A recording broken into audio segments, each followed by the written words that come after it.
Bom, boa noite a todas e todos. Iniciamos o nosso segundo congresso hoje, e para que todos tenham desde o início o congresso, eu vou começar com alguns avisos de tradução simultânea.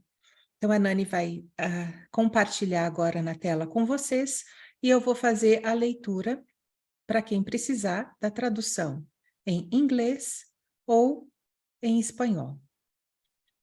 Instructivo para escuchar la interpretación de idiomas en la plataforma Zoom. Haga clic en Interpretación, haga clic en el idioma que desea escuchar, English, French, German. En caso de que desee escuchar la interpretación solamente, haga clic en Silenciar audio original.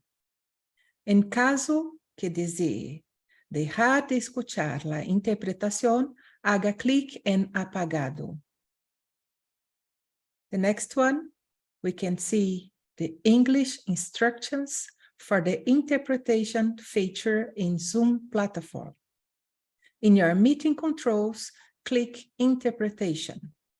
2, select the language you would like to hear. 3, to hear only the interpreted language, click Mute Original Audio. If you wish to stop listening to the interpretation, click Off. Thank you, gracias. Bom, voltamos ao português. Aguardo um segundo para quem precisar fazer essas alterações e novamente, agora sim, com todos entendendo, eu passo a cumprimentá-los novamente. Muitíssimo boa noite a todas e todos aqui. É uma satisfação imensa recebê-los nesse ambiente virtual ainda essa noite para o nosso pré-evento. A todos os palestrantes e a todos os presentes, meu boa noite a todos. O encontro, esse pré-evento do Congresso Educação para a Paz e Não Violência, que vai ocorrer em setembro desse ano, né? É o segundo que nós temos aqui de 4 pré-eventos, e todas as informações sobre o Congresso estão lá no nosso site, que é www.congressoedupaz.com.br. E aguardamos as inscrições de vocês e a presença de todos nas próximas apresentações e principalmente no Congresso, né? Que é um sonho idealizado pelo Davi, que é o presidente do Congresso, e pelo Sérgio Storch, que não está mais conosco. E que agora, então, a gente tenta, da melhor forma possível, continuar o trabalho deles. Um ativista que era incansável pela paz, pela união dos povos. Então, eu peço também todos os dias que a gente esteja à altura para cumprir a nossa parte nisso. E hoje a gente vai começar o nosso evento, primeiro, com o professor Daniel Muruduncu e com a professora Ana Célia, dando uma perspectiva sobre a segregação e principalmente sobre como eles veem o caminho de uma educação positiva para as minorias. Em seguida, a gente vai ouvir o presidente do Congresso, Davi Windhorst, sobre a segregação em Israel e com o exemplo da educação bilíngue também que ele faz lá. E para finalizar o evento de hoje, a gente vai ouvir Dr. Paulo Kuhlmann, com as artes vivenciais como diálogo entre grupos distintos, como ele escreveu, com foco na diminuição da violência e construção da paz a partir do âmbito local e na utilização da arte para o tratamento desses conflitos, né? Aviso também que caso haja questões, elas podem ser feitas pelo chat e ao final de todas as palestras, na medida do possível, elas serão respondidas, tá? Pelos palestrantes. Temos aqui, em virtude de tempo, 20 minutos para cada apresentação e as perguntas peço a compreensão de todos em forma escrita e que permaneçam com os microfones fechados durante a apresentação dos outros palestrantes. No Congresso vai ser diferente, tá, gente? No Congresso aí a gente vai ter tempo de sobra para cada um dos palestrantes responderem vocês. Hoje é só um gostinho bem pequenininho para que vocês venham para o Congresso, né? Daí a importância de participação de todos no Congresso em setembro. Assim, eu passo a apresentar o nosso querido professor Daniel. a bio dele. Ele graduou-se em Filosofia, História e Psicologia pelo Centro Universitário Salesiano de São Paulo, Unisal. Tem mestrado em Antropologia Social e doutorado em Educação pela Universidade de São Paulo, pós-doutorado em Linguística pela Universidade Federal de São Carlos, foi fundador do Instituto Indígena Brasileiro para a Propriedade Intelectual, Embrapi, e um dos criadores do Encontro Nacional de Escritores e Artistas Indígenas, que existe há quase 2 décadas. Hoje é diretor-presidente do Instituto UCA, Casa dos Saberes Ancestrais na cidade de Lorena. Lorena é o nome da minha filha, eu tinha que fazer essa pausa.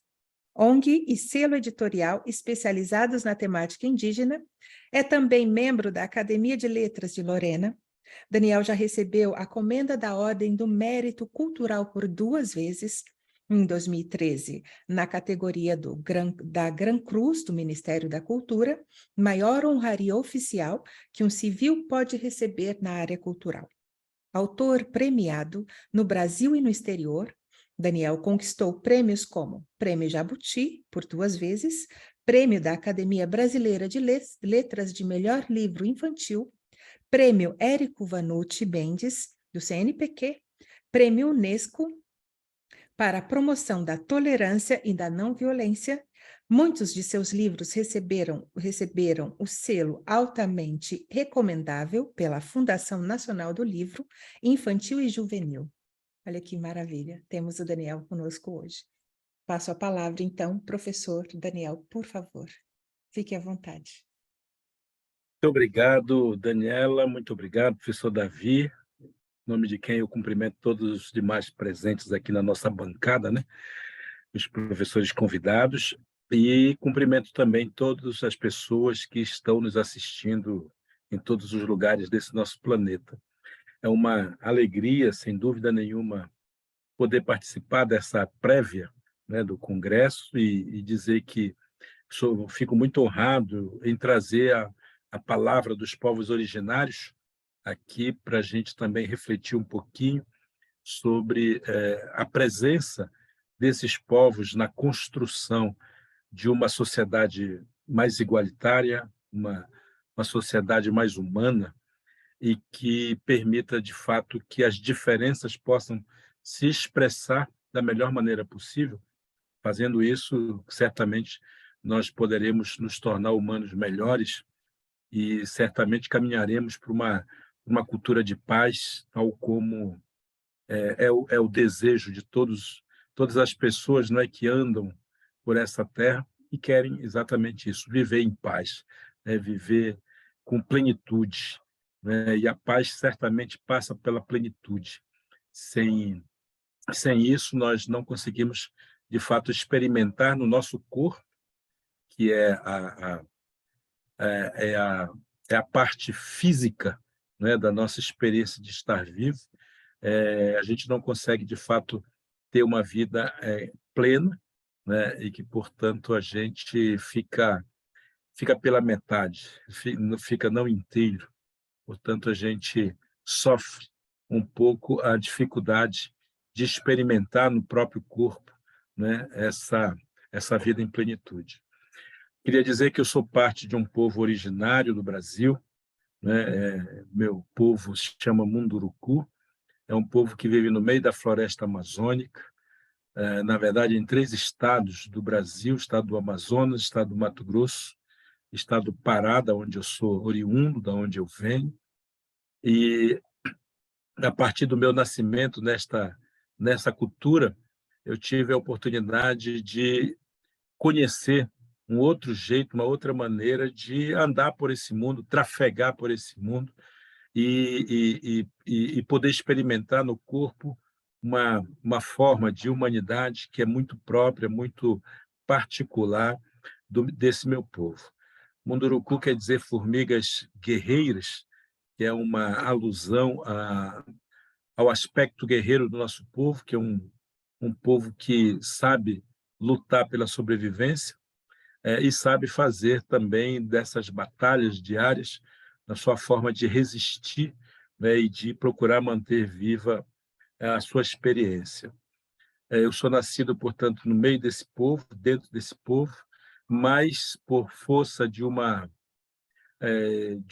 momento político que o Brasil viveu na década de 1960, eu fui levado para a cidade grande, aonde tive acesso também aos estudos e experimentar esse outro mundo, outra forma de olhar para o mundo que o mundo ocidental pode oferecer.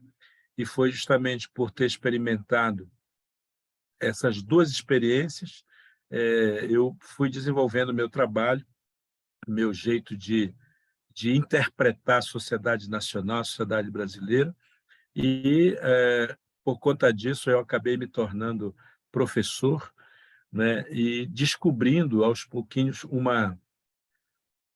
talento, eu diria, né, um dom, talvez, né, que tem a ver com a escrita, com a possibilidade de escrever as histórias que eu vivenciei quando criança, que eu ouvi quando criança, e pude colocar isso a serviço também das crianças brasileiras. Foi assim que eu me tornei, além de um professor, um educador, me tornei também um escritor, né, e comecei a publicar os livros com um objetivo muito claro de construir uma ponte entre os povos indígenas e o povo brasileiro. Uma ponte que nunca foi construída, porque o discurso oficial, o discurso hegemônico, que sempre foi imposto para os brasileiros, nunca levou em consideração a participação dos povos indígenas na construção de uma identidade nacional. Quando muito, esses povos eram vistos como folclóricos ou eram vistos de maneira muito inadequada, equivocada, e criava assim uma barreira cada vez maior, um distanciamento cada vez maior, não permitindo que as nossas crianças pudessem experimentar dentro da educação, da escola, o que é de fato ser e pertencer a um povo diferente. Ao contrário, a visão que se apresentava às nossas crianças era uma visão distorcida, em que as populações indígenas quase sempre eram consideradas inimigos do povo brasileiro e, portanto, se criou sempre uma cisão, uma separação muito grande, e fazendo com que cada vez mais os povos indígenas fossem vistos, de fato, como responsáveis por um atraso nacional, por um, um, um, uma manutenção de um mundo no passado, né? Obviamente, enquanto isso era oferecido para a sociedade brasileira, se explorava, se destruía, se detonava com o meio ambiente, com o estilo de vida dos povos originários, fazendo com que eles se tornassem cada vez mais fragilizados, não é, na sua cultura, no seu modo de existir. Então, esse discurso ou essa história apresentada oficialmente pelo Brasil fez com que o Brasil, os brasileiros em geral, perdessem a oportunidade de aprender também com as populações indígenas. E ficando quase sempre para os povos indígenas o ônus de ter que se justificar, de ter que se explicar, de ter que convencer a sociedade de que nós não somos os inimigos, nós não somos os adversários da população brasileira. Pelo contrário, queremos, e muito, oferecer uma alternativa para essa sociedade, uma alternativa que passe, sim, por uma visão de mundo diferenciada, uma visão de mundo que tenha a ver com a nossa compreensão, ou aquilo que nós chamamos de cosmovisão, né? Nossa cosmovisão, nosso olhar para o mundo, e fazer com que as pessoas percebam que as respostas que nós damos aos dramas da existência, elas contemplam elas contemplam um modo nosso muito próprio de observar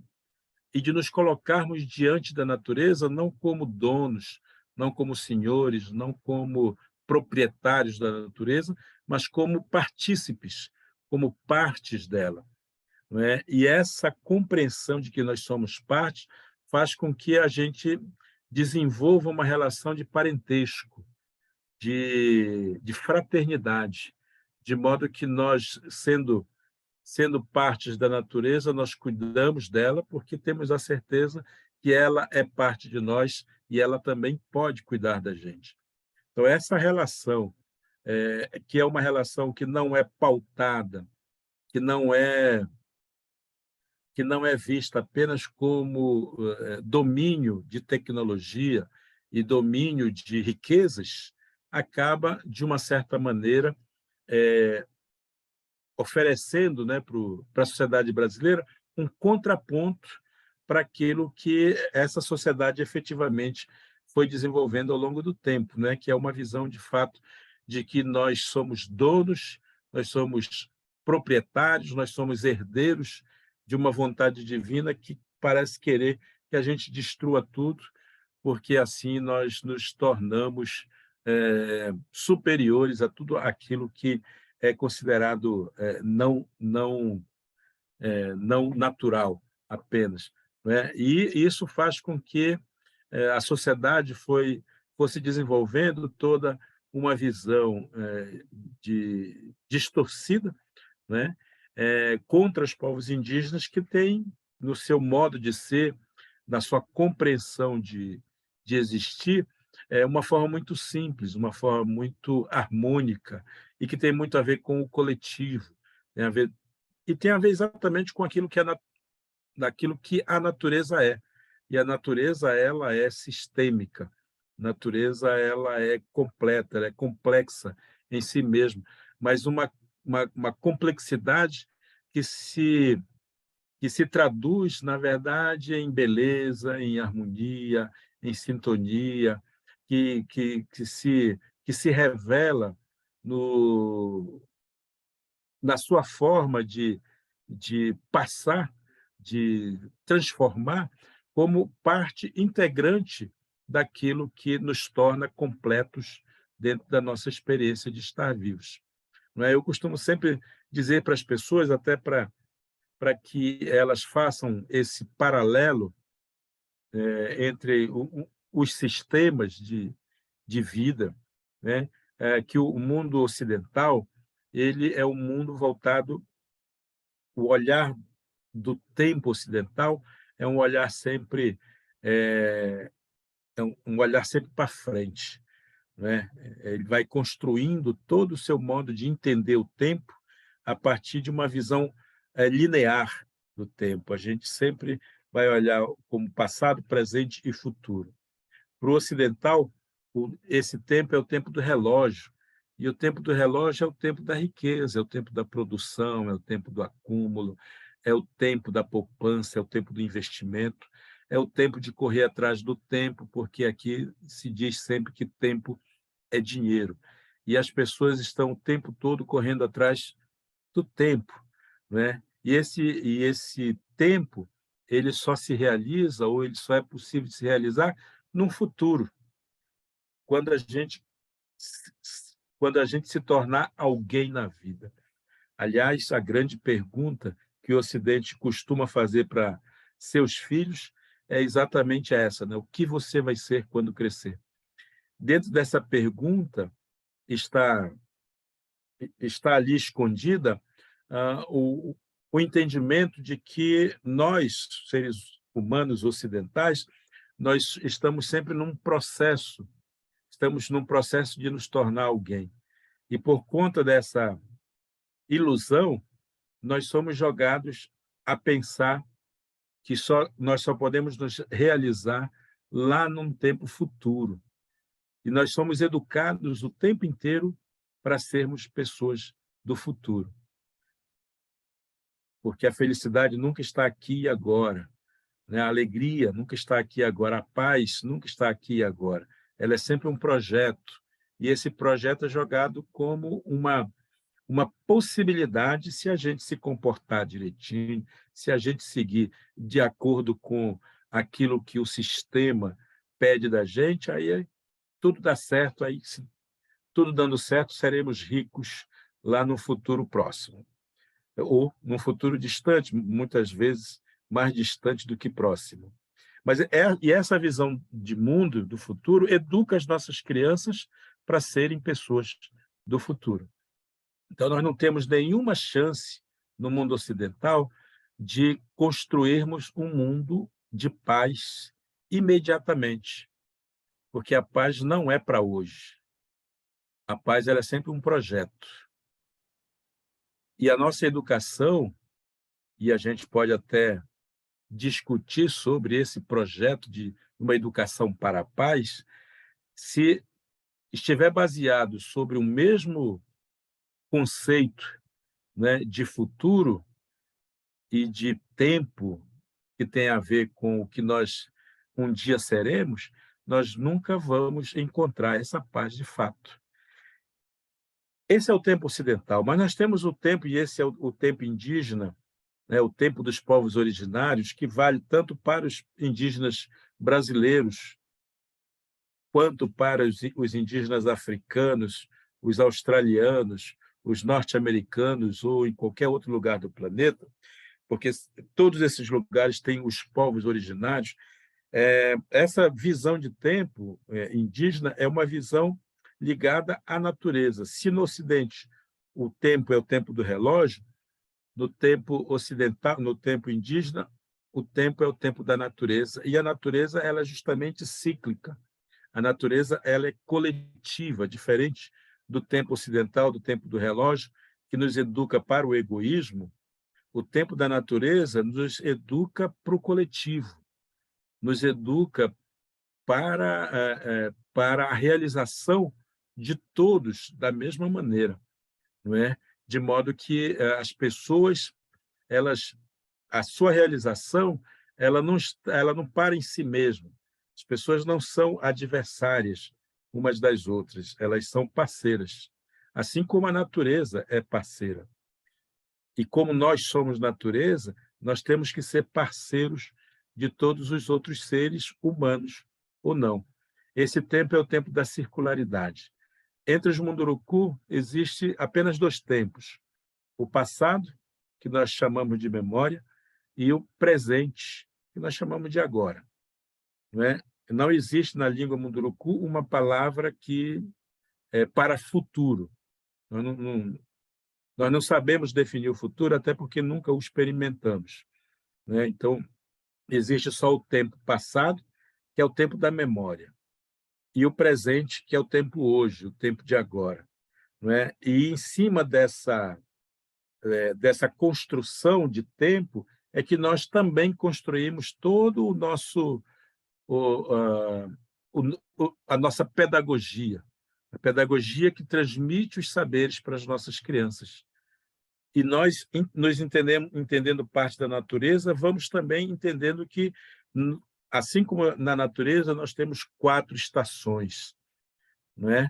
E cada estação de vida, ser criança, ser jovem, ser adulto e ser velho, faz parte, cada estação do ano, como na estação da vida, nós precisamos viver cada estação desse como uma experiência única e singular. Daí que não fazemos essa pergunta para as nossas crianças: o que você vai ser quando crescer? Porque nós já sabemos de antemão que ela não será nada, pelo simples fato de as crianças já serem tudo o que precisam ser, criança. E cabe aos adultos oferecer todas as condições para que as crianças sejam plenamente crianças. E por que isso? Porque, tal como uma estação do ano, ela só vai existir uma vez. E é necessário que a criança seja plenamente criança para ela poder levar a sua experiência para a estação seguinte da vida, para que o jovem ele possa ter experimentado já o ser criança e possa ele acumular essa experiência e viver na sua juventude plena, né, esse momento único que ele está vivendo. Porque daqui a pouquinho passa por um rito de maioridade, um rito de passagem, e vai se tornar o adulto. E o que nós esperamos de um adulto? Que ele seja plenamente adulto, que ele não seja criança, que ele não seja jovem, mas que ele seja plenamente adulto, porque é esse adulto que vai ser responsável pela educação do corpo da criança. Ele já tendo experimentado, já tendo passado pelas estações anteriores, ela vai lá no passado, busca essas experiências, isso é pedagogia, né? Busca essa experiência e traz para o presente, porque aí ela vai dar suporte para que aquela criança seja plena e o jovem seja pleno e depois se torne novamente um adulto pleno. Passado o ser adulto, vem a última fase da vida, que é o ser velho. E para um povo original, um povo originário, ser velho é talvez a estação da vida mais importante. Porque é o velho, é aquele que acumula em si a experiência vivida com as estações anteriores, é que vai fazer, vai cumprir o papel mais importante da vida, que é educar o espírito das crianças. Se cabe aos adultos educar o corpo, cabe aos avós educar a alma. E educando a alma, a gente volta ao começo, porque são... E ele faz isso, os avós fazem isso, contando histórias. O que são as histórias, para concluir a minha participação rápida aqui?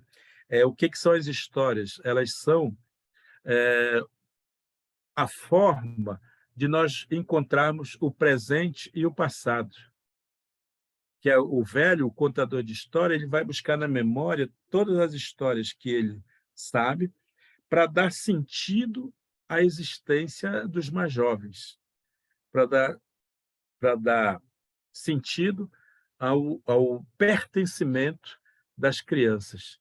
Assim sendo, as crianças vão ter um elemento sempre atual para poder se sentir parte integrante da própria natureza. E fazendo essa integração com a natureza, as crianças vão aprendendo a importância de serem coletivos, vão aprendendo a importância de dar continuidade, né, àquilo tudo que eles foram aprendendo ao longo do tempo. Tá certo? Bom, isso aqui fica apenas como, digamos, um pouco de doce aí jogado na boca de vocês, no coração de vocês, sobre aquilo que os povos indígenas podem e têm ainda para oferecer, não é? Inclusive para ajudar esse mundo a se reequilibrar, né? Para que a gente não caminhe aí para a beira do abismo ainda mais do jeito que nós estamos caminhando. E eu agradeço muitíssimo a oportunidade de falar com você essas palavras e desejo todo o sucesso do mundo ao Congresso. Obrigado.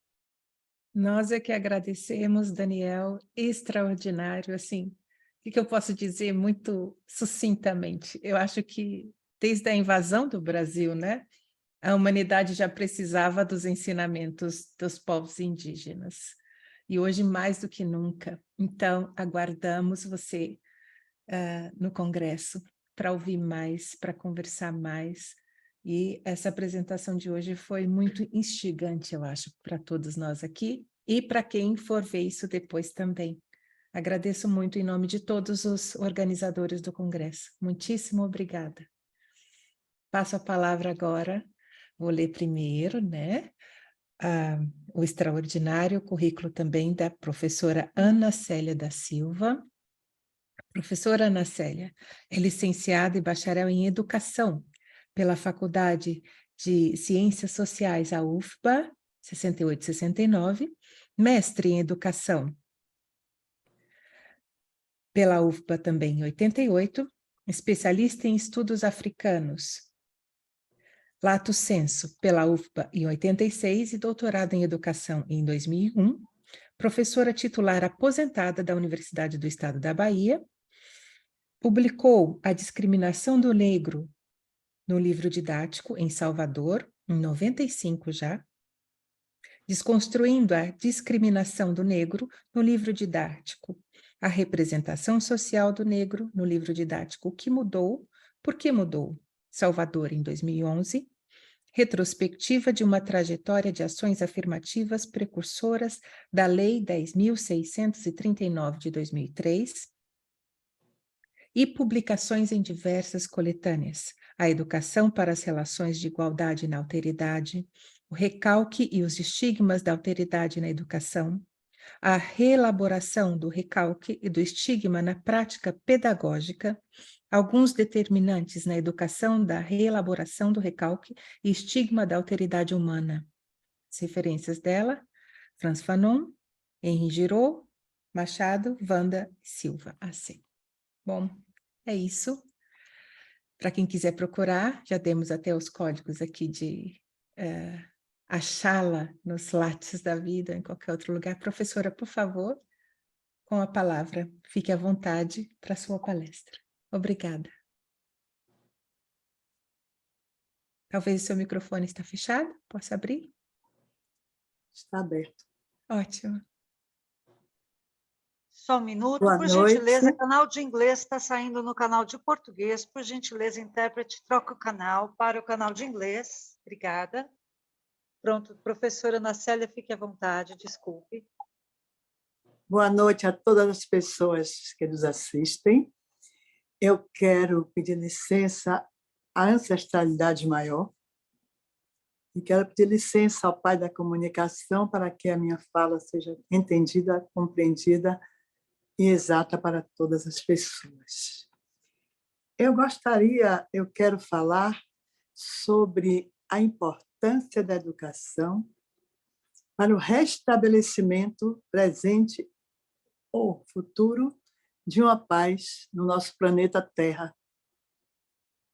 Eu gostaria de dizer que a educação ela foi e é considerada por muitos um dos aparelhos ideológicos do Estado para reproduzir uma ideologia de invisibilidade do outro, de desumanidade desses outros, dessas outras pessoas, e também de incapacidade.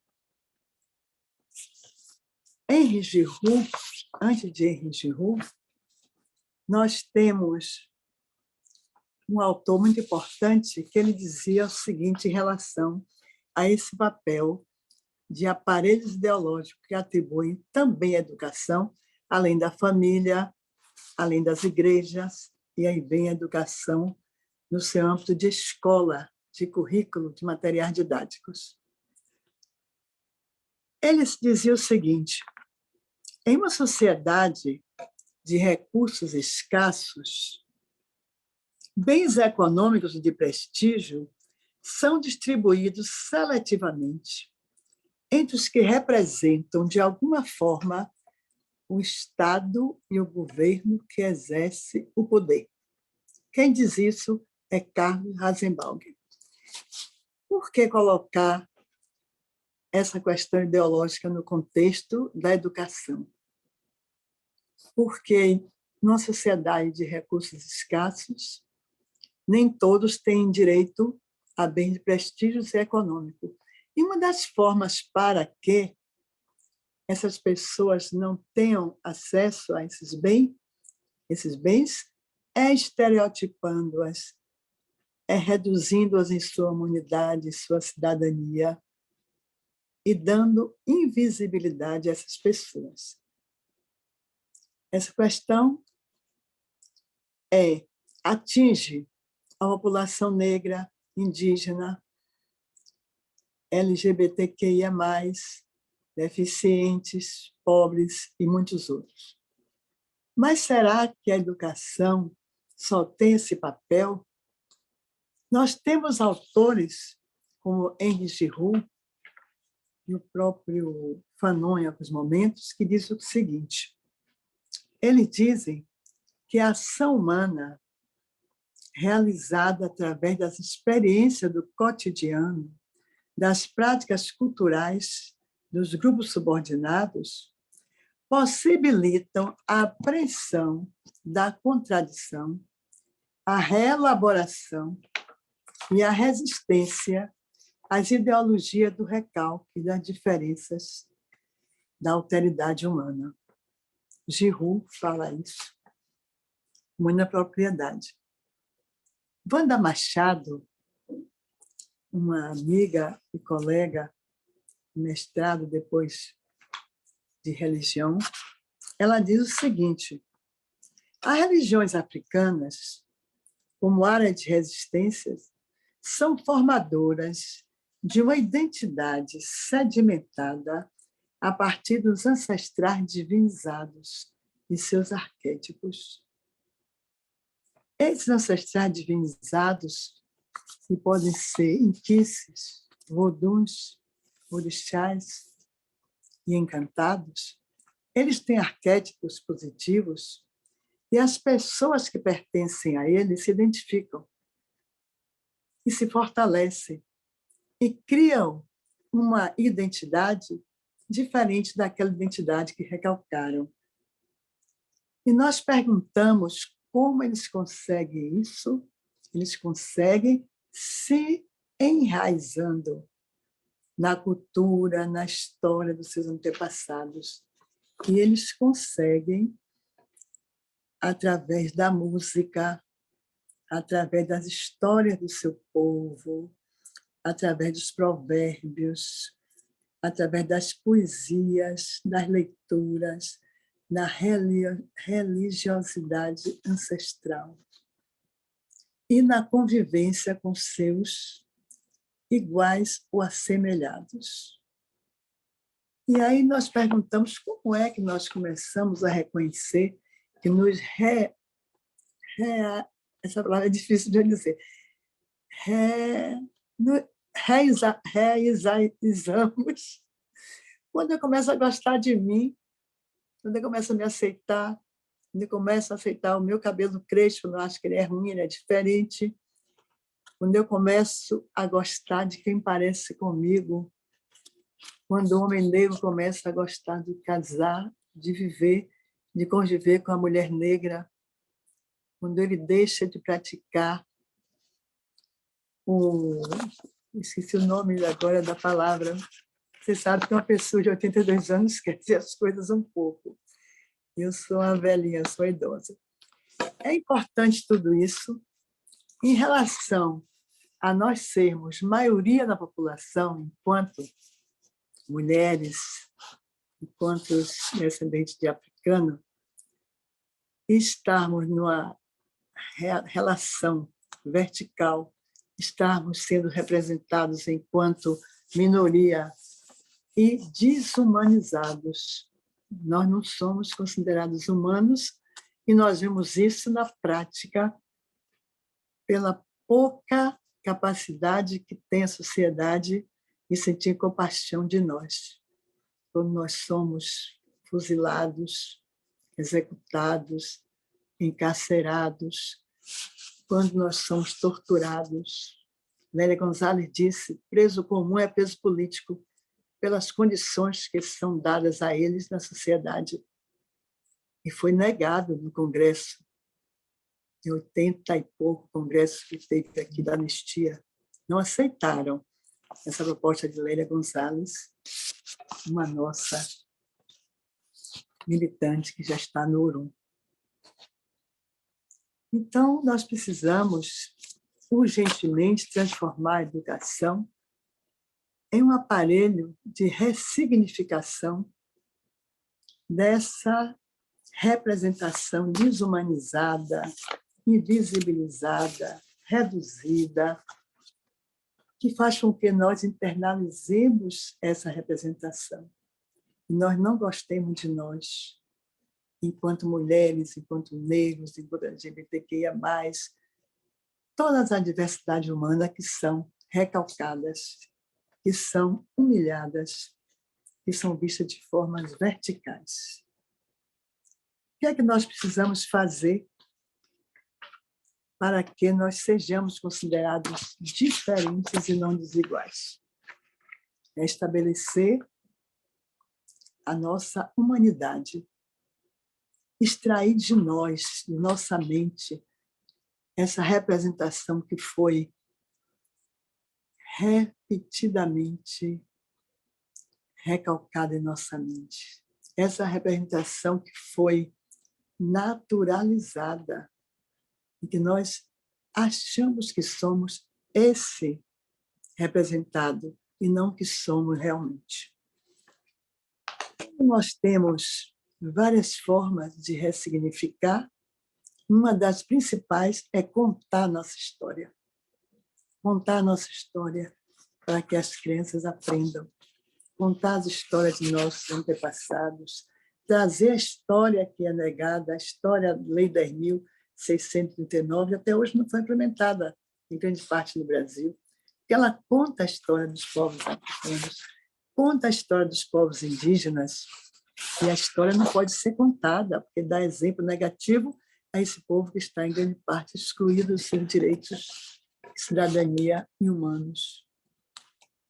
O que nós precisamos fazer? O professor tem que se reapropriar, tem que reinventar o conhecimento através da análise crítica dos textos, da correção das ilustrações distorcidas, da comparação do que lê com o que vê, da comparação do que lê com o seu cotidiano, com suas experiências e sua cultura. Fugger Rosenberg dizia isso já na década de 90. Existem determinantes que podem fazer com que o recalque da alteridade humana na educação, através da escola, seja reelaborado. Um deles é a convivência. Se você convive com outro que você considera desigual e apenas diferente, todos esses estereótipos podem ser desconstruídos com essa convivência. A pessoa começa a ver como você é realmente. Isto é, se o outro não representar para você o que você gostaria de ver nele. Tem essa questão também. Os valores pessoais que as pessoas têm, se forem observados, desconstrói o estigma de incapaz, de não capaz de aprender. Uma pessoa que é má, vai ver que a pessoa comete boas ações, vai ver que a pessoa é bonita, que existe uma beleza naquela pessoa. Não um modelo estereotipado único, mas há vários tipos de beleza. Você começa a ver também a contribuição socioeconômica e cultural desses povos, dessas pessoas que compõem a alteridade humana. E o cotidiano e a realidade vivida de cada uma dessas pessoas. Se você convive, você vê o seu cotidiano.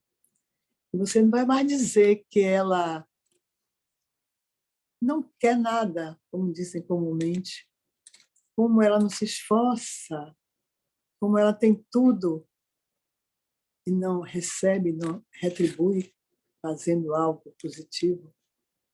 E também as leis e as normas que esses grupos subalternizados, que esses grupos que são apartados dos direitos da convivência constroem. Nós construímos a Lei 10.634 e 9. As mulheres construíram muitas e muitas leis. As mulheres indígenas, o povo negro construiu muita lei, inclusive a lei que diz que racismo é crime inafiançável, embora todas as pessoas paguem fiança e saiam da cadeia quando nos discriminam, quando nos excluem. É preciso aprender a conviver com alteridade. E a educação, através da escola, dos currículos, do material didático, da mediação do professor, pode fazer esta reflexão. A educação é um instrumento valiosíssimo para a cultura da paz. Se ela for a educação horizontal, se ela for a educação que contemple o essencial de cada processo histórico e cultural de cada povo existente em determinada sociedade. A educação pode e deve ser utilizada para que haja justiça, para que haja igualdade e para que um dia venha a paz. Essa paz que nós podemos ter dentro de nós, mas que não está ainda na sociedade. É preciso trabalhar o professor, a professora, os funcionários, olhar o livro didático como um aparelho que pode ser reelaborado, examinado, criticado e comparado com a realidade. Nós teremos a educação, os currículos, os materiais didáticos com instrumentos potentes para desconstruir a hierarquia da diferença, para fazer que todos sejam vistos na sua diferença e que essa diferença contribui, enriquece a sociedade. Essa diferença faz com que nós sejamos uma sociedade de pessoas não carimbadas únicas, mas pessoas que têm diferenças que complementam, que contemplam a humanidade, as pessoas da sociedade e as pessoas desse planeta. Vamos conviver com alteridade, toda a alteridade humana, e vamos utilizar a educação como uma forma de fazer com que seja discutida amplamente e reelaborada essa visão que vem de um processo, que vem de um sistema econômico que não dá oportunidade à maioria e diz apenas que eles são minoria, que eles são desumanos e por isso eles não têm direito, não têm acesso em uma sociedade que na realidade só tem para poucos. Eu gostaria de agradecer o convite, eu gostaria de dar um forte abraço em todos, todas e todos, e dizer que estamos caminhando, sim, para a paz, quando houver justiça, quando houver igualdade para todas as pessoas, independente de suas diferenças, que são enriquecedoras. Obrigada. Professora doutora Ana Célia, muitíssimo obrigada.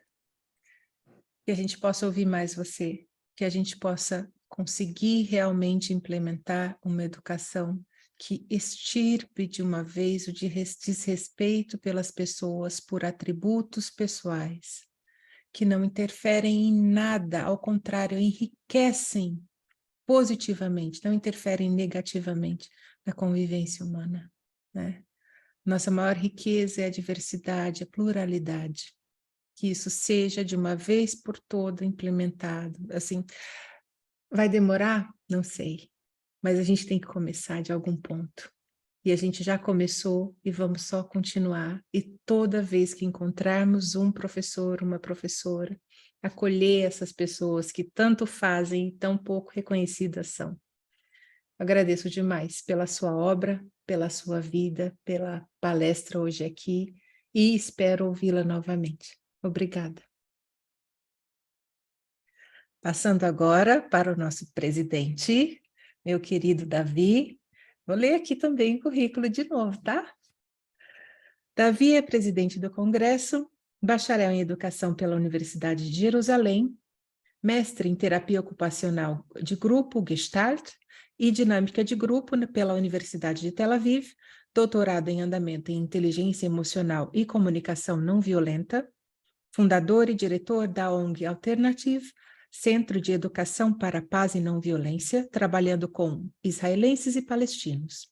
Projetos principais: Centro Bilíngue Hebraico e Árabe para crianças jovens e judeus, cristãos, muçulmanos e drusos.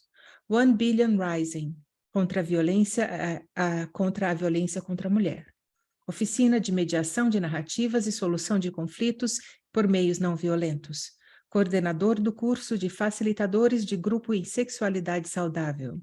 Membro do diretivo do movimento Two States, One Homeland, a favor de uma confederação israelo-palestina. Obrigada, Vi. Por favor. Boa noite. É um prazer estar aqui de novo. Tanto a palestra do Daniel Munducuru e da Ana Célia se conectam com aquilo que eu vou tentar colocar aqui nesses 20 minutos. Eu vou deixar a parte teórica de lado. Isso, se alguém tiver interesse depois, pode, através do livro da Psicopedagogia do Amor. Eu acho mais importante realmente o modelo prático da Psicopedagogia do Amor. E também foi nessa ordem que o modelo teórico foi formado. Ele foi formado através da nossa prática educacional durante quase 20, 30 anos de trabalho. Israel tem uma população árabe, 20% da população árabe palestina, judeus, muçulmanos, cristãos e drusos do ponto de vista de religião, palestinos e judeus do ponto de vista nacional de povos.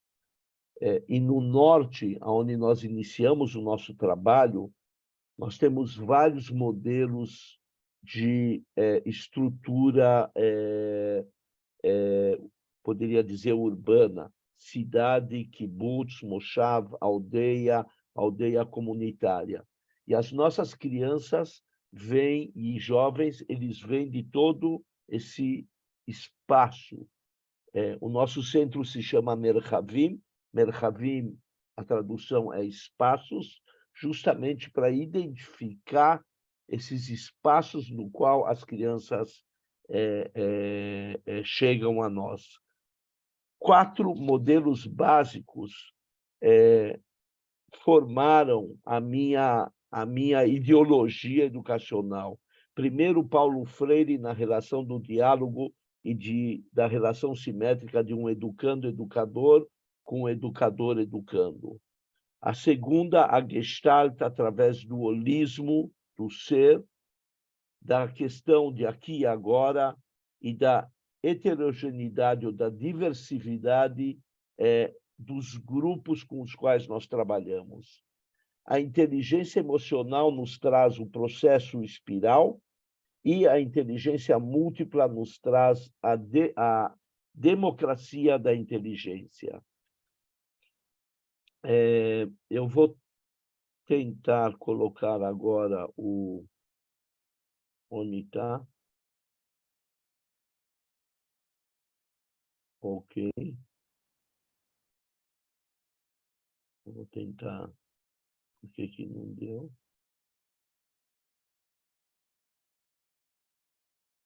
Ok.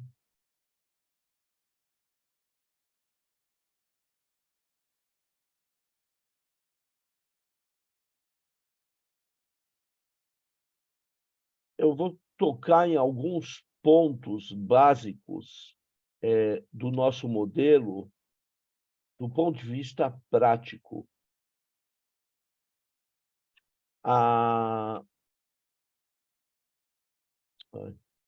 Vocês estão vendo o PowerPoint?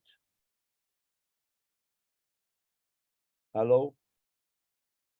Sim, estamos, Davi. Podia Ok. colocar ele em modo de apresentação, você sabe? Sim, eu estou botando ele Ótimo. agora. Ok. Aí, excelente. Ok. Esses são os princípios da psicopedagogia do amor. Eu começo pelo centro. A criança é o centro do processo educativo, o que me coincide muito com a fala do Daniel, no qual nós vemos a criança não no futuro, mas no presente. Então, a criança, em torno dela é que se vai criar o processo educativo. Paulo Freire diz, em contra da educação bancária, no qual o educador é o ativo, o educando é o passivo, o educador é o que fixa o conteúdo e o educando aquele que segue o conteúdo. Em nossos sistemas, a criança é o centro desse processo. A criança, junto com o educador, é que fixam a dinâmica, o conteúdo desse processo. A linha vermelha que vocês veem são as bases principais do nosso sistema. O sistema da psicopedagogia do amor é um sistema holístico. É ser, ele é sensorial, emocional e racional. Isso significa que a cada momento, a cada experiência, a cada vivência da criança ou de um ser humano, esses três elementos estão presentes: o sensorial, o emocional e o racional. Nós podemos estar numa aula de matemática, mas, ao mesmo tempo que estamos racionalizando, estamos emocionalmente envolvidos e sensorialmente envolvidos. Se temos medo de fracassar, então temos a emoção do medo e temos uma sensação que talvez seja uma contração muscular, talvez seja suar e assim por diante. Então, nós sempre levamos em conta esses três elementos. A outra coisa que eu coincido muito com o que o Daniel falou é aqui e agora. E esse é um dos princípios da Gestalt. Ou seja, tudo o que acontece no nosso centro é relacionado com a realidade da criança aqui e agora.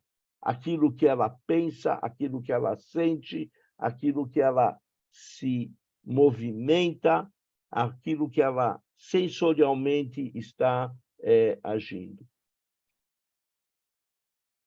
O nosso sistema apresenta dois fatores muito importantes na relação da criança, primeiro, com o meio e na relação da criança com o educador. Com o meio é o que nós chamamos de bilinguidade. Quando eu vim para o Brasil e dei uma palestra, uma oficina, melhor dizendo, sobre bilinguidade, dizendo que não representa, a bilinguidade não é só árabe e hebraico, mas sim todo o sistema que envolve a criança. É a casa, é a comunidade, é a religião, é a história, é a cultura, a música, as danças, é tudo aquilo que faz parte do que Pichon Rivière chamava de ecro, eu chamo de espaço vital, Kurt Lewin chamou isso de espaço de vida, e ele envolve todo o sistema no qual a criança vem se socializando. Quando eu dei essa oficina e expliquei sobre a questão de judeus e palestinos, que judeus vão em escola que falam hebraico, com a cultura hebraica, com a história do povo judeu, e os palestinos vão à escola árabe, falam árabe, com a cultura árabe, estudam o Corão e a história do povo palestino. E existe a ambiguidade no nosso sistema, reunir ou criar uma ponte entre essas duas populações. É criar um modo no qual a criança... Poderíamos falar em inglês, por exemplo, em nossas atividades, mas inglês não tem nada a ver com o ecro da criança, com o espaço vital da criança. Então, nós falamos em hebraico e em árabe, com tradução constante de uma língua para a outra. Nesse ponto, a criança se sente segura, ela se realiza dentro do seu meio ambiente e, em certo ponto, isso enriquece o seu self-esteem, ele aumenta a sua autoestima. Esse é um lado da questão ambiental. O outro lado é a simetria, a relação entre educador e educando. E aí nós entramos com Paulo Freire, quando Paulo Freire diz que não existe mais um educador e um educando no modelo educacional dele, mas sim um educador educando em relação com um educando educador. Ou seja, os dois se transformam. E essa é a base da psicopedagogia do amor. A psicopedagogia do amor é uma é uma pedagogia de transformação e não de socialização. Na prática, nós temos 3 fatores. O primeiro é o voluntarismo. A criança escolhe, por um lado, aquilo que ela quer fazer nas nossas atividades. Por outro lado, ela assume a responsabilidade dessa escolha. A democracia dentro do nosso sistema não é uma democracia de palavras, mas é uma democracia de ação. Uma democracia na qual nós criamos o parlamento, que daqui a pouco eu vou entrar um pouco mais em detalhes sobre isso. E, por último, é a mediação. Nós não julgamos, não existe uma autoridade do educador em relação ao educando, mas existe uma comissão de anjos da paz formada por educadores educando, com educadores, que quando tem qualquer problema em nosso sistema, em nosso centro, eles fazem a mediação entre as partes envolvidas. Todo o nosso processo educacional envolve um sistema espiral, no qual, a cada vivência, nós tentamos identificar, conscientizar, ver qual a atitude em relação à vida, criar um sistema de empatia e, por fim, criar um sistema de comunicação positiva. Identificação é fazer com que a criança consiga identificar aquilo que ela pensa, aquilo que ela sente, aquilo como que sensorialmente atua esse pensamento e essa emoção nela, identificar como ela se comporta, com qual o comportamento dela, qual a ação dela, com quem ela se comporta de uma forma, com quem ela se comporta de outra forma, em que contexto isso acontece. Conscientizar é tentar gerenciar todo esse processo. É saber que se eu tenho medo, se eu tenho raiva, se eu tenho inveja, se eu tenho amor, como eu gerencio essas emoções de uma forma positiva, ok? Quando gerenciar significa se conectar com essa emoção. A atitude é uma relação positiva, otimista, de cooperação com a vida. Ser positivo e otimista não significa ver as coisas de uma forma rosa, ok? Sem ver a parte problemática. Otimismo e positiva é se confrontar com os problemas de uma forma positiva, tentando encontrar as soluções, se pegando às soluções e não aos medos, tentando mudar a situação na qual eu me encontro.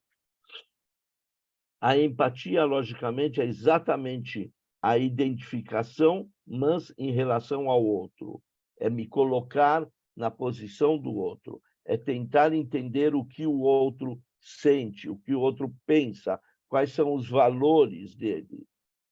E a comunicação positiva é a forma com que nós tentamos nos comunicar dentro do nosso centro, de tal forma de que não exista violência, não exista agressão, não exista humilhação, estereotipos, todo esse tipo. Agora, não é o fato de que se uma criança fala de uma forma estereotipada, nós vamos ver isso mais adiante, mas mostrar a ela que ela está falando de uma forma estereotipada e qual é a reação que isso pode ter para outra pessoa. Paralelo a esse processo que ocorre sempre, eu quero colocar os 15 passos da psicopedagogia do amor, mas principalmente 3 ou 4 principais.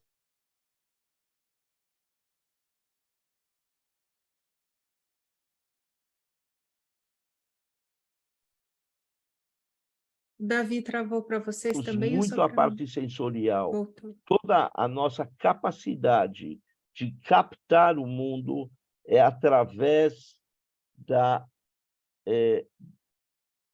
fala, da escuta, do ver, do oler, e assim, dos 5 sentidos. Então, no primeiro processo, nós desenvolvemos muito a parte sensorial, logicamente, logo depois, a parte emocional e, no final, a parte racional. Falar é muito importante, toda a questão do diálogo entre as crianças e os monitores, ou os adultos, ou os professores. Extrapolar a raiva, de alguma forma colocar isso para fora, não deixar isso dentro de si. E relaxamento. No momento, eu quero tocar só nesses 4 pontos. E quero ir direto para o final. Só um minutinho, eu não estou vendo vocês.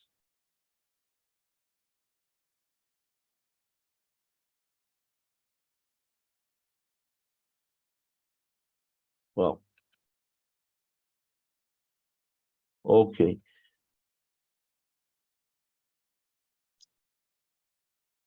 Yeah. Ok. Eu tenho pouco tempo, então eu quero trazer alguns casos práticos de como aquilo que eu comentei no começo, ou comentei até agora, como ele se realiza na prática. O primeiro caso é o caso do Daniel, uma manifestação contra a violência. Daniel era uma criança muito violenta, que no grupo dele, ele batia, ele xingava, ele vinha de um meio ambiente muito difícil. As crianças do grupo decidiram fazer uma manifestação contra Daniel e a violência dele. Quando o Daniel soube disso, ele veio chorando ao monitor dele. Nós não chamamos professor, ao monitor. E o monitor falou, você pode levar isso à Comissão dos Anjos da Paz. Levou à Comissão dos Anjos da Paz, que é formada por crianças de todos os grupos e mais alguns monitores. Na Comissão dos Anjos da Paz, se sugeriu ao Daniel que ele tentasse não ser violento e, por outro lado, as crianças congelariam a manifestação. As crianças aceitaram, o Daniel aceitou, e o monitor ajudou o Daniel a passar esse processo da violência, da impulsividade, e com isso se solucionou o problema dentro do grupo. Ou seja, o fato de que as crianças podem ter a liberdade de tomar uma atitude como uma manifestação era o caso do Daniel. Caso da Catarina. Catarina era uma criança árabe que teve 4 anos em nosso sistema, e ela falava tanto árabe como hebraico. Poucas crianças nessa idade falam muito bem árabe e hebraico. Até que chegou um momento, quando ela tinha 12 anos, que ela veio na nossa colônia e começou a falar somente hebraico, somente árabe. Até que chegou um ponto, eu perguntei para ela por que ela está falando árabe, trouxe um monitor que falava árabe, e ela explicou que ela quer igualdade. Se ela falar em hebraico, ela quer que as crianças e os monitores judeus falassem árabe também. Isso demonstra, eu pedi para ela, por favor, falar em hebraico comigo, porque eu não entendo árabe, e assim chegamos a um acordo de que ela, de qualquer jeito, iria falar. Mas o fato que ela pode se manifestar exigindo uma determinada ação nossa de igualdade. Caso do Ramadã, eu vou tomar 2 minutos. O caso do Ramadã, uma criança cristã, no Ramadã, que é o jejum dos árabes, uma menina árabe estava jejuando, e uma criança cristã decidiu, na conversa com essa menina cristã, comentou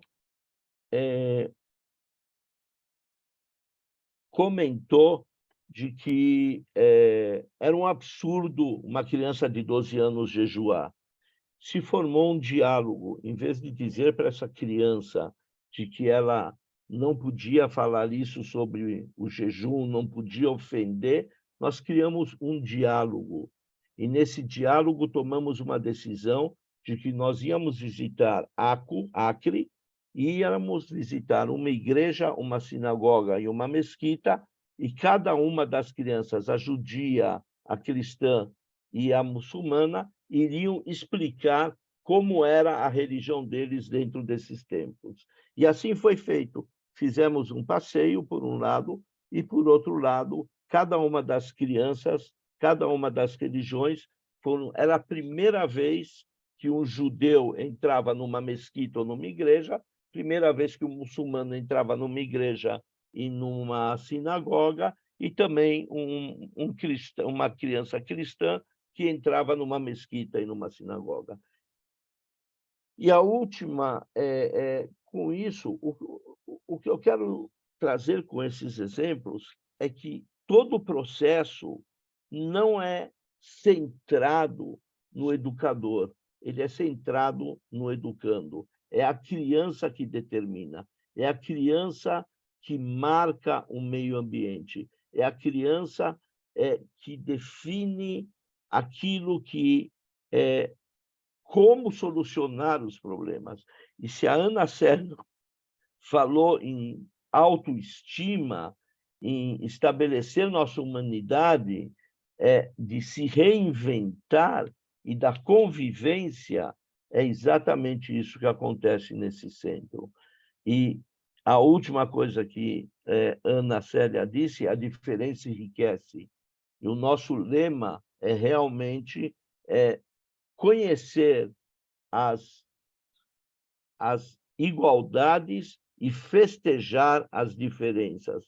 Porque quanto mais diversidade tem dentro de um grupo, quanto mais as crianças conhecem outro tipo de forma de vida, elas vão se enriquecer cada vez mais, e o medo de perder a sua identidade, que isso é dos principais problemas.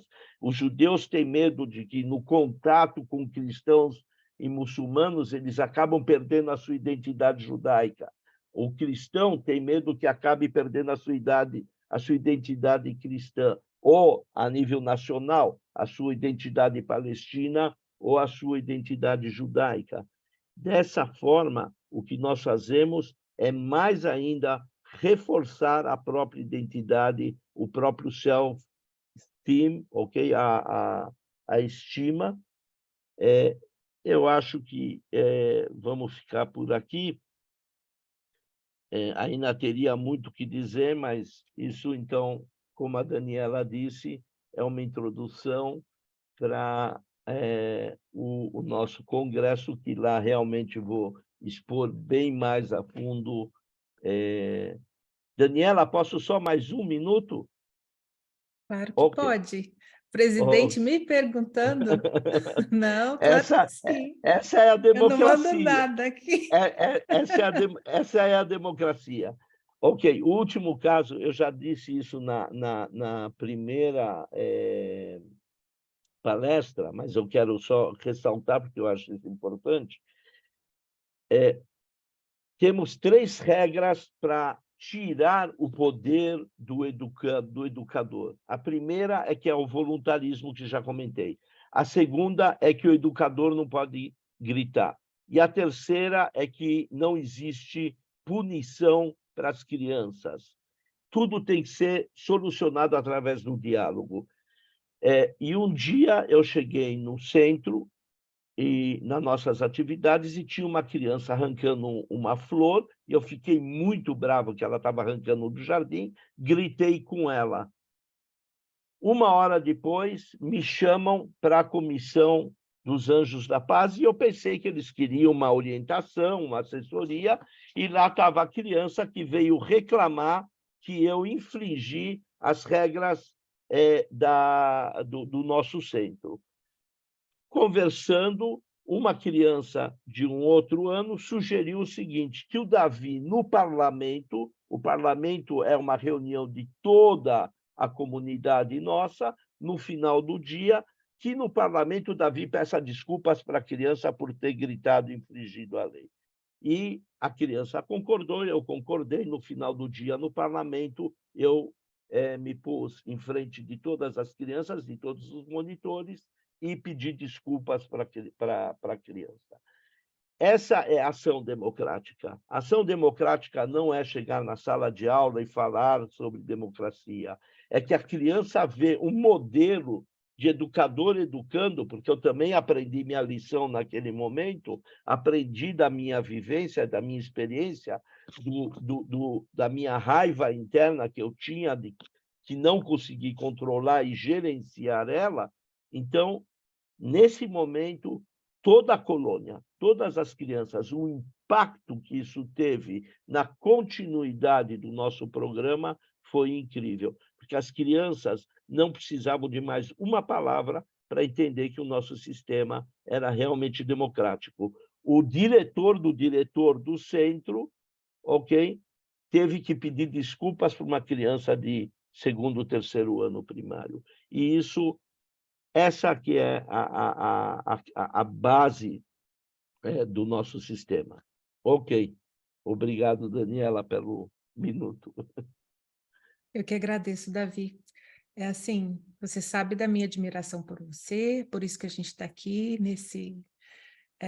nessa empreitada do Congresso, né? E até que, enfim, o Congresso está saindo, vai sair em setembro o Congresso mesmo, de verdade verdadeira.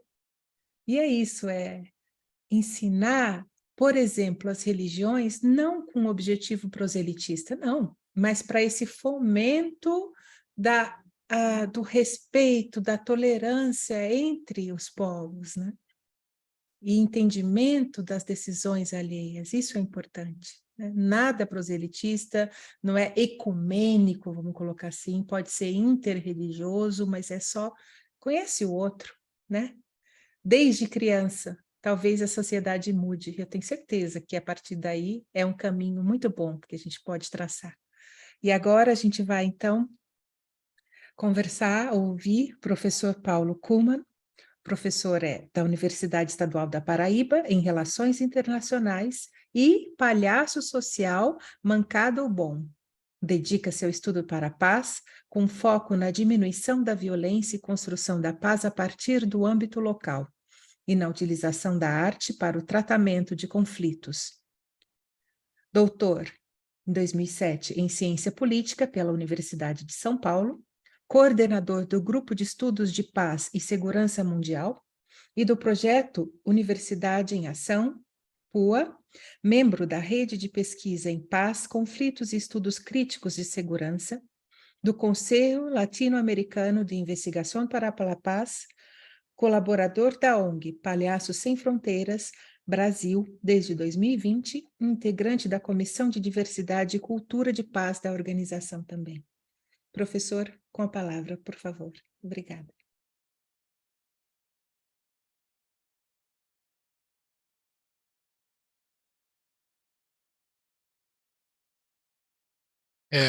Boa noite. Eu acho que está reproduzindo aí o PowerPoint, né?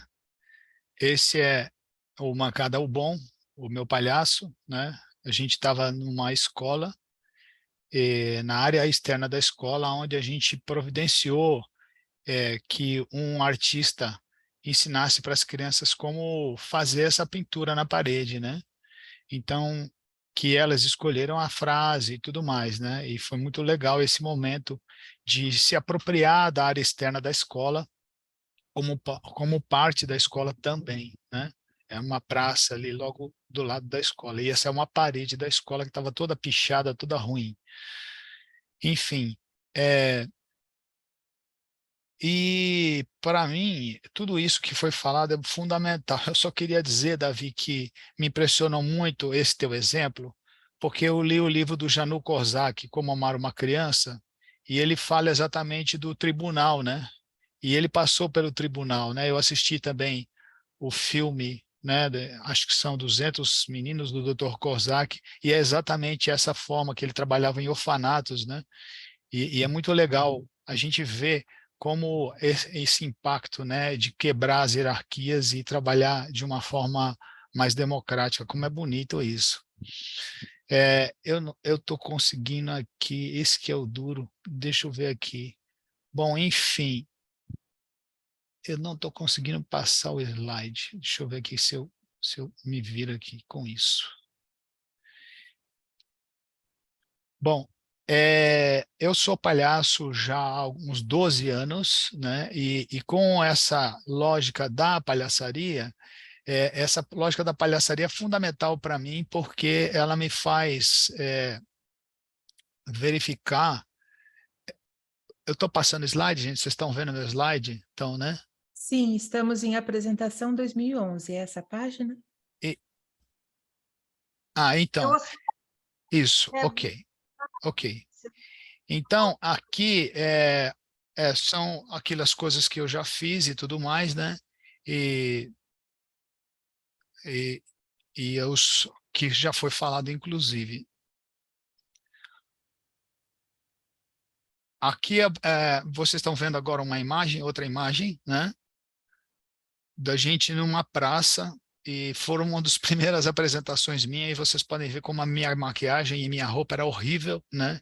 E ela foi melhorando com o tempo. Então, a gente estava lançando aí uma cartilha de meio ambiente, e foi a primeira ação do meu grupo, né? Tem algumas pessoas desse grupo que ainda hoje estão comigo. Essa foi uma das primeiras atuações, né? Então, todas as crianças aí, eu estou de costas, e essas crianças estão rindo, né? E a gente fala que, na verdade, eu cheguei na escola e as crianças não... A gente não estava conseguindo ligar o som. E aí eu cheguei para elas e um menino falou rock and roll para mim, eu falei rock and roll, e esse menino me deu, então, a chave, né, para eu brincar com elas. Então, a gente sempre trabalha com a questão da arte e da palhaçaria como uma forma relacional, né? Como é fundamental essa relação que ocorre entre o palhaço e as pessoas, né? Não é o que ele faz, mas é o que ele tira do jogo, da relação, né? Aqui são duas senhoras de um asilo de idosos também que queriam ficar do meu lado, né? E foi um momento muito agradável de estar com elas, né? De poder trocar emoções e afetividade. Esse momento, para mim, foi muito fora de série, né? É um momento onde a gente está nesse asilo e essa senhora era uma senhora negra que praticamente não falava, mas quando eu chego com essa boneca negra que eu tinha feito, ela interage com a boneca, ela beija a boneca, abraça a boneca. Então a gente percebe como a arte consegue estabelecer contatos que muitas vezes racionalmente a gente não consegue, né? Então uma das coisas que a gente pensa, né, e eu acho que isso foi falado inclusive por Davi, como é importante o sensorial, né, e a sensibilidade em si também, né? Então, a gente sempre precisa pensar se o sensível é frágil, né? E como a gente pode não se tornar insensível. E porque, na verdade, assim, a palavra, né, da sensibilidade, ela é o inverso da anestesia, né? Que a anestesia é quando você não sente nada. E a arte e a estética são poderes empoderadores, né? Tudo isso que foi falado aqui, tanto das diversas culturas indígenas, como da cultura negra, a gente pode perceber, e dessa diversidade que ocorre em Israel, de árabes, palestinos e israelenses e também cristãos, né, pode ser trabalhada por essa questão de como as pessoas podem se manifestar, né, se empoderando. E o palhaço, ele trabalha com o ridículo, com o absurdo, né? E ele contagia pelo olhar. E esse jogo que o palhaço exerce é fundamental, né? E a gente trabalha com afetos alegres, porque a gente vê que muitas vezes a educação ela se move por um momento muito rígido e muito duro, né? De muita disciplina. E o palhaço ele faz exatamente o inverso.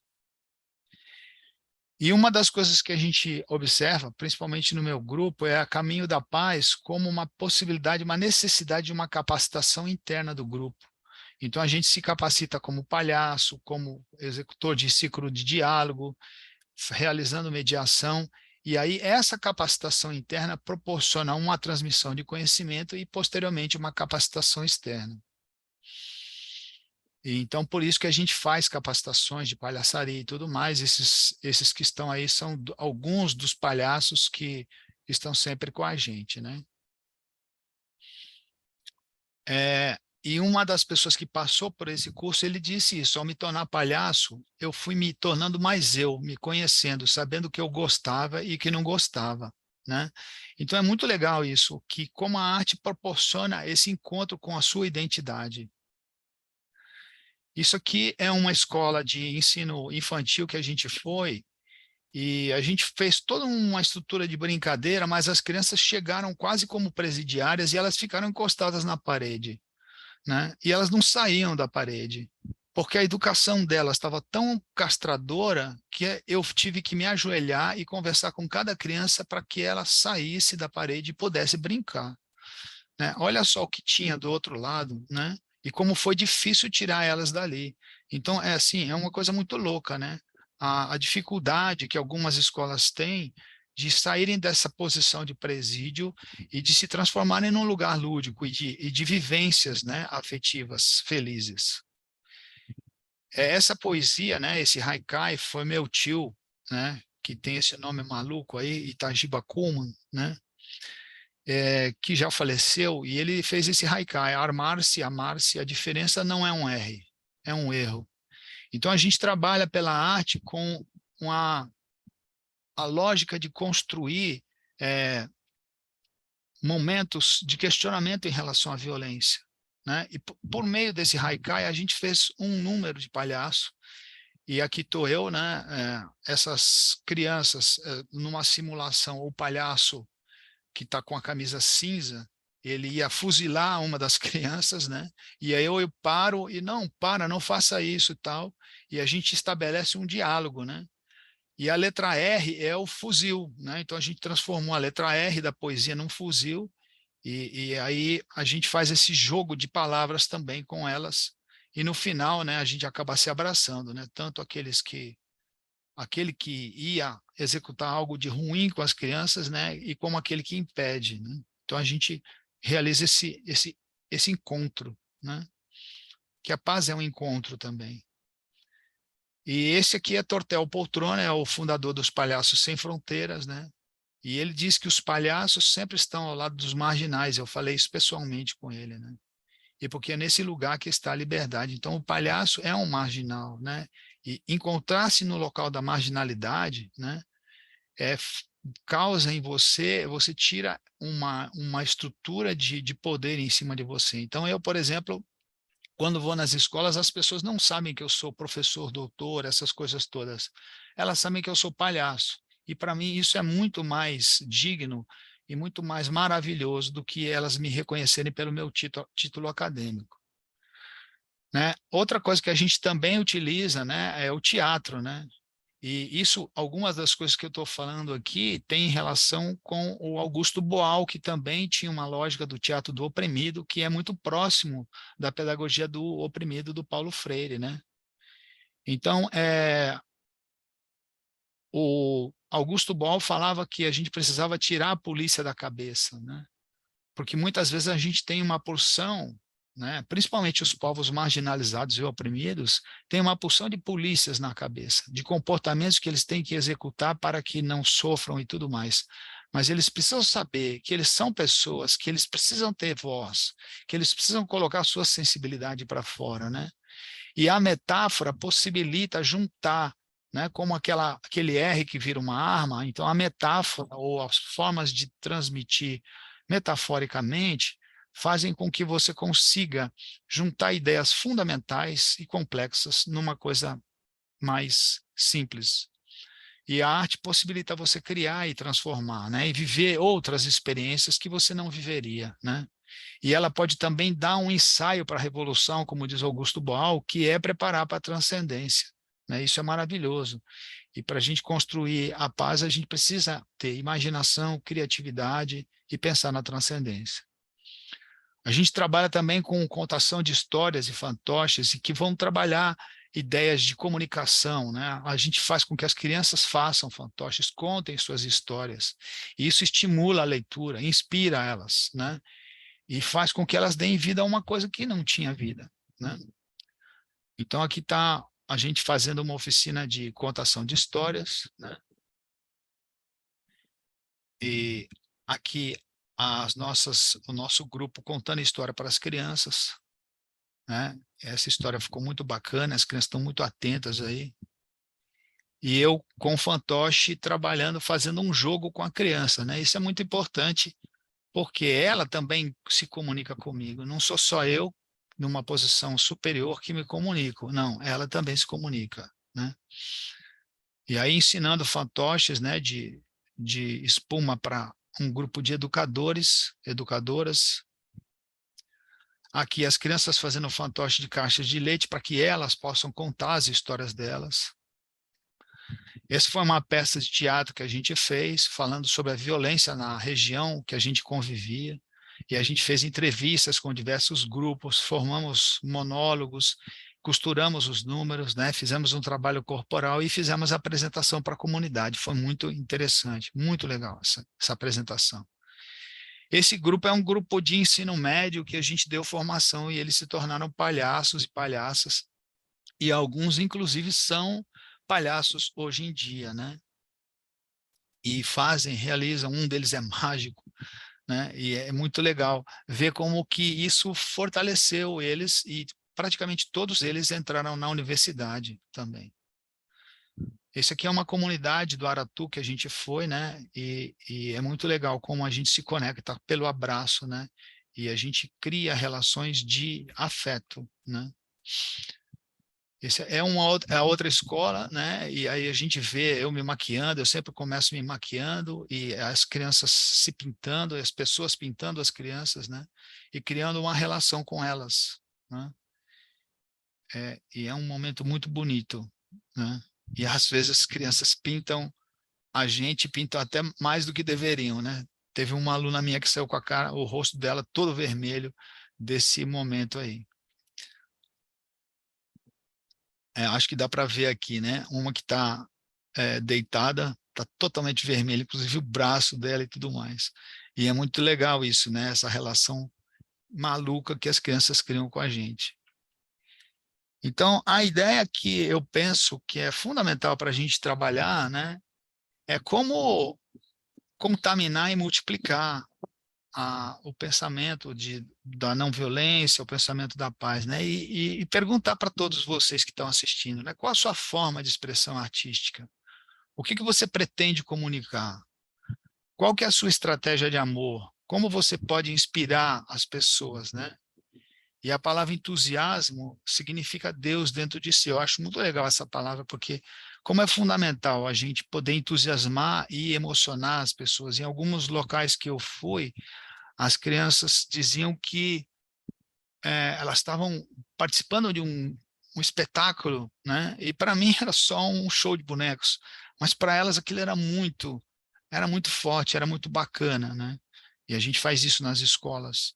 Então, se a gente pode criar esse momento lúdico, que elas saem da condição do dia a dia, né, e levar elas para um outro lugar, né, é muito legal de fazer isso acontecer, né? Então, essa é uma escola também que eu fui como prisioneiro e trabalhei com elas, né? Essa ideia de ser preso ou não. E, por acaso, tinha uma frase aí, construímos a paz, né? E é uma loucura, as crianças abraçam a gente, agarram a gente, jogam a gente no chão, é uma doideira completa. E eu me sinto muito honrado de estar com elas e poder, de alguma maneira, criar uma relação com essas crianças e poder viver esses momentos, né?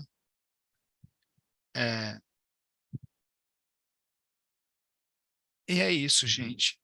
Eu não sei como é que eu faço para sair dessa tela aqui.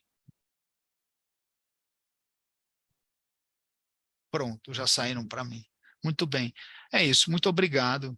Eu fico muito feliz de estar falando para vocês. Eu espero que tenha servido para alguma coisa, né? Porque eu sou um mero palhaço e a gente está aqui para isso, tá? Um beijo para vocês e se quiserem fazer perguntas, fiquem à vontade também, na hora que liberarem. Professor Paulo, muitíssimo obrigada. Assim, fechou a noite, eu não sei nem o que dizer, né? Fechou a noite da melhor forma possível, com arte, né? E qual arte? O teatro, que é uma das mais corporais possíveis, né? E imagináveis, que ocupa a criança em toda a sua plenitude. Para quê? Para sair dessa loucura só da lógica da produção, para voltar a reproduzir outra coisa mais importante que a produção, que é a própria vida, né? As afetividades, companheirismo, assim, eu não sei, mas eu vou passar a palavra para o Davi, eu te agradeço demais, cada uma das palestras hoje foram uma melhor que a outra, esse pequeno grupo aqui vai crescer cada vez mais, isso vai ser espraiado por todo o globo, se Deus quiser, e é isso, Davi, por favor. Ok. Obrigado, Paulo. Inclusive, nas nossas colônias, muitas vezes nós temos pelo menos 2 dias de circo, no qual as crianças aprendem palhaçaria e técnicas circenses. A minha grande pergunta está ligada com Paulo Freire. Paulo Freire pergunta, ou pergunta não, ele diz: o sonho do oprimido que não passou uma educação da liberdade é tornar-se opressor. Essa é uma das bases de Paulo Freire. Ou seja, eu acho que o que nós podemos ver de comum entre Daniel Munducuru, entre Ana Célia Silva, eu e o Paulo, é que, além, primeiro que a criança é o centro, é aqui e agora. Nós não pensamos na pergunta que Daniel colocou, o que você quer ser no futuro? Ou seja, nós pensamos o que você quer ser no presente. Quem é você? O que você sente? O que você pensa? O que você quer? Quais são os teus desejos? Quais são tuas ansiedades? Ou seja, todos nós 4, eu acho que o comum é esse, é a criança aqui e agora. E para isso, a minha grande pergunta é como integrar o que eu chamo do sistema informal no sistema formal, porque é muito difícil você transformar uma escola do processo de socialização, que a Ana Célia disse isso claramente, e eu também posso ver isso em Israel e na Palestina, nos livros didáticos de Israel, o estereotipo que tem sobre os árabes, e nos livros palestinos, o estereotipo que tem sobre os judeus e israelenses, é claro isso. Então, é muito difícil, porque o sistema escolar, como diz o Paulo Freire, é o sistema bancário, é aquele que quer perpetuar a continuidade da sociedade. Através do quê? Através da ideologia do medo. E o que nós fazemos é destruir esse medo. Então, o primeiro processo que nós temos que fazer antes de trabalhar com a criança é trabalhar com o professor, com o educador. É fazer ele se contatar de novo com a criança dentro dele, voltar para aquela fase no qual ele começou a ser formado, começou a criar todos os medos, os estereotipos, a violência interna, e, a partir daí, reinventar esse novo educador. E para que ele possa, não no sistema total, mas pelo menos dentro da sua sala de aula, criar um sistema democrático, um sistema pela paz, um sistema da cultura da não violência, dentro do seu micro-organismo educacional, ele é o dono, junto com os alunos. E aí ele pode fazer essa integração. Até que realmente nós tenhamos uma massa crítica que possa transformar a cultura do medo, a ideologia do medo, na ideologia do amor e na educação pela paz e não violência. Então, eu acho que a função de todos nós é realmente começar a captar, a criar essa rede de alunos, de estudantes, e começar a dar cursos para eles sobre cultura da paz e não violência. O que eu disse logo no começo, é impressionante como, desculpa, quando a gente passa um processo 1h30, sem dúvida o Davi que entrou a 1h30 não é o Davi que saiu agora, porque ele passou pelo doutor Daniel no Ducuru, pela professora Ana Célia, pelo professor Paulo, e aprendeu muito sobre si, porque enquanto eles falavam, eu me perguntava uma série de perguntas que eles levantavam, eu me perguntava sobre mim.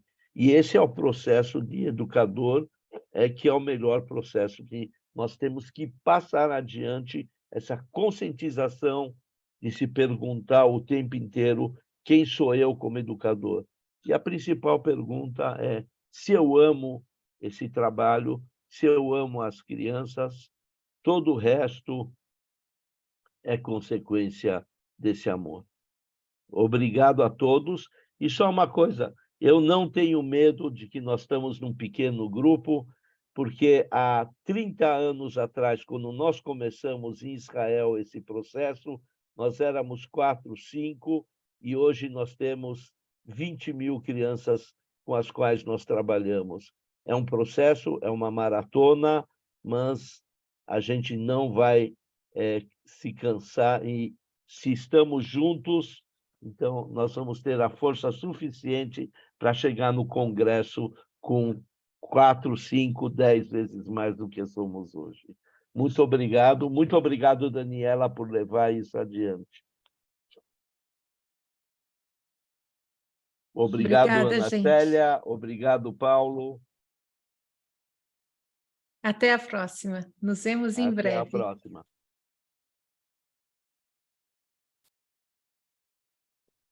Muito obrigado. Um abraço.